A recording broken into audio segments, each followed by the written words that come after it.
ওই সময় আপনি চেষ্টা করেছেন বলেই তার পুরস্কার হিসেবে আজকে আপনি পররাষ্ট্রমন্ত্রীর পদটা পেয়েছেন। লন্ডন কনস্পিরেসির হোতা হিসেবে যাকে দেশের মানুষ মনে করে ডক্টর খলিলুর রহমান, এই মহব্বত, এই ভালোবাসা, এই প্রেমের মধ্যে নিশ্চয়ই কোনো রহস্য আছে।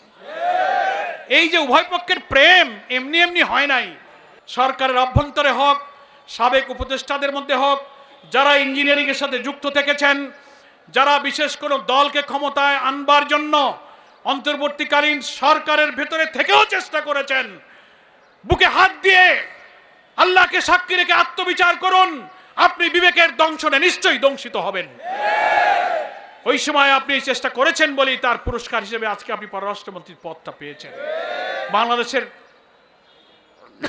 Non political government, interim government যারা ইতিপূর্বে ছিলেন, এই ট্র্যাডিশন, এই প্রথা আমাদের কখনো ছিল না। আপনি চট করে মেয়াদ শেষের অব্যবহিত পরেই আপনি মন্ত্রিত্বের পুরস্কার গ্রহণ করলেন, আর সরকারের মধ্যে থাকা লোকেরা আপনাকে পুরস্কার প্রদানও করলো। এই মহব্বত, এই ভালোবাসা, এই প্রেমের মধ্যে নিশ্চয়ই কোনো রহস্য আছে। এই যে উভয় পক্ষের প্রেম এমনি এমনি হয় নাই।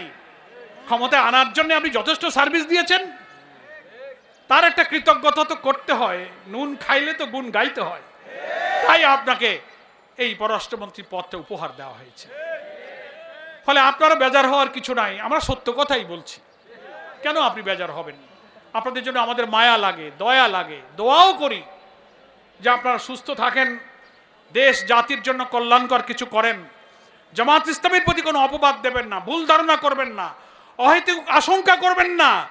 প্রচলিত ধারণায় এক শ্রেণীর পশ্চিমা এবং পাশ্চাত্য মিডিয়ার এবং টকশোজীবীরা, পেইড জার্নালিস্ট যারা কিছু আছেন, অহেতুক জামাত শিবিরের বিরুদ্ধে যেসব বক্তব্য রাখেন, তারা গুপ্ত, তারা রক কাটা, তারা অমক তমক, এর কোনো প্রমাণ বাংলাদেশে নাই। আমাদের মানবিক বাংলাদেশ গড়ার অভিযান ঠেকাতে না পেরে আপনারা বহু চেষ্টা করেছেন, বহু অভিযোগ করেছেন। 5টি পাবলিক বিশ্ববিদ্যালয়ের ছাত্রদের নির্বাচনেও তাদেরকেও আপনারা গুপ্ত আর রক্ষাটা বলে ঠেকাবার চেষ্টা করেছেন।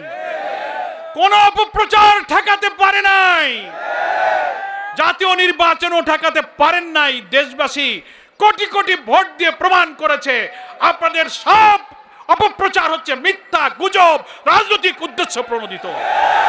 ফলে এই মিথ্যাচার অপপ্রচারের সর্বনাশা অপরিণামদর্শী পথ থেকে আপনি ফিরে আসুন। এসে নির্বাচনের এই ইঞ্জিনিয়ারিং এর সাথে আর কারা জড়িত ছিল, সাহস থাকলে নাম প্রকাশ করুন। বিচার বিভাগের সাথে যারা আছেন, আমি জামাত ইসলামের পক্ষ থেকে তাদের কাছে দৃষ্টি আকর্ষণ করব, একটা জুডিশিয়াল ইনকোয়ারির ব্যাপারে আপনারা পদক্ষেপ গ্রহণ করুন। লন্ডন কনস্পিরেসির হোতা হিসেবে যাকে দেশের মানুষ মনে করে ডক্টর খলিলুর রহমান, যিনি ইন্টারিম গভর্নমেন্টের সিকিউরিটি অ্যাডভাইজার ছিলেন। বাংলাদেশের অন্তর্বর্তীকালীন নির্দলীয় সরকারগুলোর একটা ট্র্যাডিশন আছে, একটা প্রথা, একটা ঐতিহ্য, একটা রেওয়াজ আছে যে যারা নির্দলীয় সরকারের কোনো উপদেষ্টা থাকেন, একেবারেই ইমিডিয়েট তার পরের নির্বাচিত কোনো সরকারে, কোনো পলিটিক্যাল গভর্নমেন্টে তারা সাধারণত যোগদান করেন না, কেউ করেনি। আর আপনার ভূমিকার ব্যাপারে আজকে ক্ষমতাসীন সরকারি দল নির্বাচনের আগে বিএনপির অনেক সিনিয়র নেতারা আপনার বিরুদ্ধে অনেক বক্তব্য রেখেছে। আপনার ষড়যন্ত্র, নির্বাচনকে নিরপেক্ষ না করা, দেশের বিরুদ্ধে নানান ষড়যন্ত্রের ব্যাপারে বিএনপির অনেক সিনিয়র নেতারা যারা আজকে মন্ত্রিসভায় আছেন, সেই ভিডিও অডিও এখন অনলাইনে ভাইরাল আছে। তারা আপনার ব্যাপারে বক্তব্য রেখেছেন, আপনাকে অন্তর্বর্তীকালীন সরকারের উপদেষ্টা থেকে অব্যাহতির জন্য দাবি করেছেন। তাদেরই সরকারে আপনি যোগ দিলেন, শুধু ইচ্ছা করে যোগ দেন নাই। নিশ্চয়ই সরকারের যারা আছেন, ডিপ স্টেটে যারা ছিলেন, those who are policy maker, যারা পলিসি মেকিং করেন, তারাই পছন্দ করে আপনাকে পিক আপ করে আপনাকে আবার ক্যাবিনেটে নিয়ে আসছে।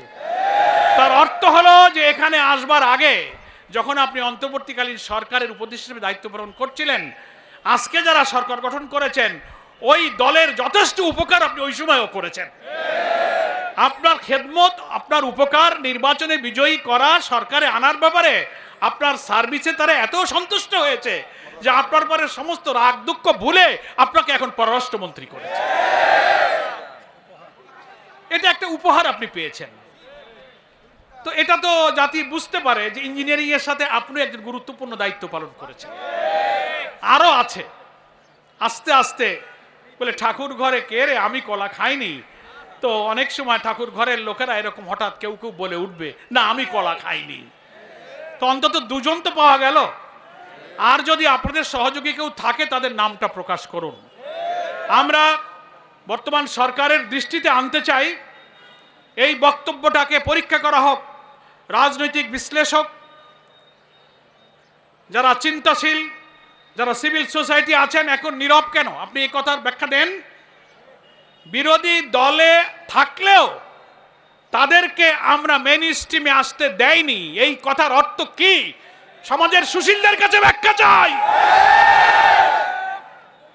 রাম বাম সেজে বাংলাদেশকে আমাদের জাতি সত্তা থেকে বিচ্ছিন্ন করার জন্য আন্তর্জাতিক চক্রের সিন্ডিকেট হয়ে যারা কাজ করেন, তারাই এই বক্তব্যের ব্যাখ্যা দেবেন। আমাদের ব্যাখ্যা যদি ভুল হয় আপনারাই সঠিক ব্যাখ্যা দিন যে বিরোধী দলে পার্লামেন্টে কারা আছে জামাত ইসলামী ছাড়া। হয় যেন রিজওয়ানা চৌধুরী হতে পারে, তিনি যদি অন্তরের দিক থেকে সিনসিয়ার থাকেন, অপরাধ না করে থাকেন, তাহলে তিনি অকপটে তার এই বক্তব্যের ভুল স্বীকার করতে পারেন যে আমি আমার কথা ভুল বলেছি। যতক্ষণ তা না বলবেন ততক্ষণ দেশবাসীর এই বিশ্বাস করার যৌক্তিক কারণ আছে যে আপনি জামাত ইসলামীকে বিরোধী দল থেকে সরকার দলে আসার পথে আপনারাই বাধা দিয়েছেন। পরিশেষে একটা কথা বলে আমরা মিছিলে যাব, সে কথাটা হলো ক্ষমতাসীন সরকার বিএনপি রাজনীতিতে আমরা দীর্ঘকাল একসাথে পথ চলেছি, ফ্যাসিবাদ বিরোধী আন্দোলনে আমরা একসাথে ছিলাম। জুলাইয়ের যে চেতনা, গণতন্ত্রের যে চেতনা, একটা নির্বাচিত সরকারের কাজই হলো আপনি জনপ্রতিনিধি যারা নির্বাচিত তাদেরকে দিয়ে আপনি দেশ চালাবেন। শুরু থেকেই আপনি কিন্তু সেই গণতন্ত্রের পথে হাঁটতে পারলেন না। কর্তৃত্ববাদী সরকার বিরুদ্ধে যেসব কারণে আমরা আন্দোলন করেছি, আপনি নির্বাচিত হয়েই 6টি city corporation according to our constitution, এখানে আপনি নির্বাচিত প্রতিনিধিদের কাজ করবেন। তো প্রশাসক তো আগেই ছিল, এমন না যে ওটা শূন্য ছিল। তো প্রশাসক থাকার পরে আপনি আরেকটা দলীয় লোক কেন নিয়োগ করলেন? আপনি নির্বাচন দিয়ে দিতে পারতেন। এটাই ডেমোক্রেসি ছিল, এটাই জুলাইয়ের চেতনা ছিল। এরপরে একের পর এক রদ বদল, এটা সেটা। 12 তারিখে পার্লামেন্টের সেশন শুরু হবে, এখন অধিবেশন হয়ে পারল না। ট্রেজারি বেঞ্চ এবং অপোজিশনের সাথে কোনো ইন্টারাকশন হলো না, কোনো বৈঠক হলো না। সংসদ অধিবেশন শুরুর আগে সব জায়গায় পরিবর্তন, রদ বদল, দলীয় লোক সেট করার এই প্রবণতা তো আমাদেরকে অতীতের কর্তৃত্ববাদী সরকারের কথাই মনে করিয়ে দিচ্ছে। একটু সংযত হন।